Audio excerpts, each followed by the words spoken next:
পিতৃ সমতুল্য, কেউ আমাদের ভাইয়ের সমান।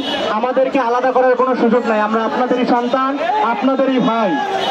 শোনেন ভাইরা, আপনারা যদি শোনেন, আপনারা যে দাবিগুলো করেছেন, আপনাদের যে বেতন যেটা আছে প্লাস আপনাদের চাকরির যেটা আছে, সেটা আসলে অনেকটা বৈষম্যমূলক, তাই না ভাই? এখন দেখুন, আপনারা যদি আপনাদের ছেলে সন্তান নিয়ে, আমাদের ভাইদেরকে নিয়ে, আপনাদের অনেক সন্তান আছে যারা আমাদের সাথে পড়াশোনা করছে, যারা শিক্ষার্থী, আপনারা যদি তাদের সাথে তাদেরকে সাথে নিয়ে আপনাদের সংসার ভালোভাবে পরিচালনা করতে না পারেন, তাহলে কি আমাদের দেশটা ভালো থাকবে ভাইরা? বলেন। আমরা ভালো থাকতে পারি আপনারা ভালো না থাকলে? সুতরাং আপনারা যে দাবিগুলো করছেন, সেই দাবিগুলোকে মেনে নেওয়ার জন্য কিংবা সেই দাবিগুলো কিভাবে আদায় করে নেওয়া যায় সেজন্য আমরা আপনাদের সাথে আছি না ভাই? শোনেন ভাই, আজকে যে আপনারা রাস্তায় নেমে কথা বলতে পেরেছেন, গত 15 বছর এই ফ্যাসিস্ট সরকার আমলে আপনারা কি সেটা করতে পেরেছিলেন? সুতরাং বাংলাদেশ যে একটি নতুন বাংলাদেশ হচ্ছে, তার একটা প্রমাণ কি আপনারা দেখতে পাচ্ছেন না নিজের চোখের সামনে? এই নতুন বাংলাদেশে আপনাদের সমস্যার সমাধান হবে, সেটাকে আপনারা বিশ্বাস করেন? বর্তমান যে সরকার আছে, সেই সরকারটা কিন্তু আপনার আমার সবার সরকার, তাই না? যখন দেশে কোনো আইন শৃঙ্খলা ছিল না, তখন আপনারা প্রত্যেকটা থানা, প্রত্যেকটা গ্রাম পাহারা দিয়েছেন না ভাই? এবং এই যে বন্যা পরিস্থিতি তৈরি হয়েছে, সেই বন্যা পরিস্থিতিতে আপনাদেরও 2 জন ভাই শাহাদাত বরণ করেছে না দায়িত্ব পালন করতে গিয়ে? সুতরাং আপনারা বাংলাদেশের পক্ষে, তাই না? আপনারা কি আমাদের বাইরের কেউ? আপনারা আমরা কি আলাদা? আপনারা আমরা সবাই এক। সুতরাং আপনাদের দাবি আমাদেরও দাবি, তাই না? আপনাদের যেই দাবি, সেই দাবি কিন্তু আমাদেরও দাবি, অন্য কারো দাবি না। এখন একটা বিষয় আমি আপনাদেরকে সতর্ক করি, অনেকেই এই আন্দোলনের মধ্যে ঢুকে একটা বিশৃঙ্খলা তৈরির অপচেষ্টা করবে, ঠিক আছে ভাইয়া? শোনেন, এই যদি বিশৃঙ্খলা করে, কোনো একটা কিছু ভাঙচুর হামলা করে, তাহলে কি আপনাদের দাবিগুলো প্রশ্নবিদ্ধ হবে না? যেই আন্দোলনটা, যেই দাবিগুলো আলোচনার মাধ্যমে সমাধান করা যায়, সেখানে বিশৃঙ্খলার কোনো দরকার আছে? সুতরাং এইখানে ঢুকে অনেকেই চাইবে, কেননা আওয়ামী লীগের সরকার পালিয়েছে, শেখ হাসিনা পালিয়েছে, কিন্তু এই ফ্যাসিস্ট সরকারের সুবিধাবিধারে এখনো রয়ে গেছে না? তারা চাইবে আপনাদের মধ্যে ঢুকে আন্দোলনে একটা বিশৃঙ্খলা করে আপনাদেরকে প্রশ্নবিদ্ধ করতে, আপনার এই দেশটাকে একটা আনস্টেবল সিচুয়েশনের দিকে ফেলে দিতে। আমরা কি সেটা চাই? নাকি আমরা চাই আমাদের দাবি বাস্তবায়ন হোক? সুতরাং আমরা আপনাদের পাশে আছি। আপনাদের দাবি আদায় না হওয়া পর্যন্ত আমরা আপনাদের সাথে থাকবো। আপনারা কি আমাদেরকে সহযোগিতা করবেন? অবশ্যই। রাষ্ট্রের ভালোর জন্য, জাতীয় সংকট নিরসনে আনসার ভাইরা সবসময় রাষ্ট্রকে সহযোগিতা করেছে না? সুতরাং আনসার ভাইরা কি এখানে শান্তিপূর্ণভাবে থাকবে? আমরা দেখতে পেয়েছি একটু আগেও যে পিছনের রাস্তাটা ছিল, সেটা কিন্তু ব্লক করা ছিল। এখন কি পিছনের রাস্তা দিয়ে গাড়ি যাচ্ছে না? যদি প্রয়োজন হয় তাহলে এই রাস্তা দিয়েও গাড়ি কি যেতে পারবে না? এই রাস্তা দিয়েও গাড়ি যাবে। আমরা আমাদের দাবি আদায় করব, তাই না ভাইয়েরা? আমাদের কি রাস্তা বন্ধ করে রাখা আমাদের উদ্দেশ্য? আমাদের জনদুর্ভোগ করা কি আমাদের উদ্দেশ্য? নাকি দাবি আদায় করা আমাদের উদ্দেশ্য? দাবি আদায় করা আমাদের উদ্দেশ্য।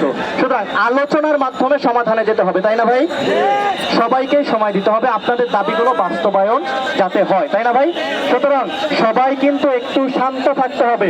কেউ যাতে কোনো প্রকার বিশৃঙ্খলা না করতে পারে, সেই দায়িত্ব কাদের নিতে হবে? আনসার বাহিনী দেশের মধ্যে শান্তি বজায় রাখতে কাজ করে না? সুতরাং আপনাদের আন্দোলনে যাতে কোনো প্রকার বিশৃঙ্খলা সৃষ্টি না হয়, সেই দায়িত্বটা কাদের? সেই দায়িত্ব কাদের?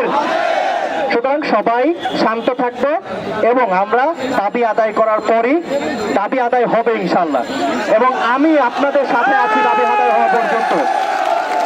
সুতরাং সবাই যেভাবে বসে আছেন, শান্তিপূর্ণভাবে আছেন, সবাইকে শান্তিপূর্ণ অবস্থান বজায় রাখার জন্য বিশেষভাবে অনুরোধ করছি আমরা।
হ্যালো, আনসার ভাইরা একটু শুনবেন, আনসার ভাইরা একটু শুনবেন।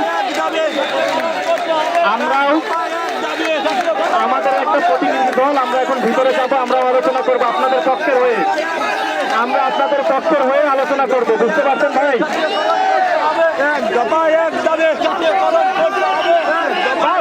ভিতরে তো আপনাদের লোক আছে না, আছে, তাদের সাথে তো আলোচনা চলতেছে আমাদের, তাই না?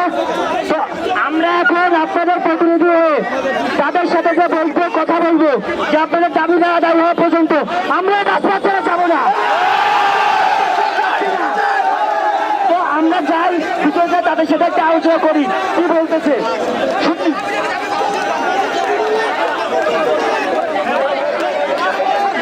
ভাই ভাই শোনেন ভাই, একটা ব্যাপার শুনবেন, এখানে অনেকে গুজব ছড়িয়ে আপনাদেরকে উত্তপ্ত বিশৃঙ্খল পরিস্থিতি সৃষ্টি করতে চাইবে, আপনারা এই গুজবে কান দিবেন?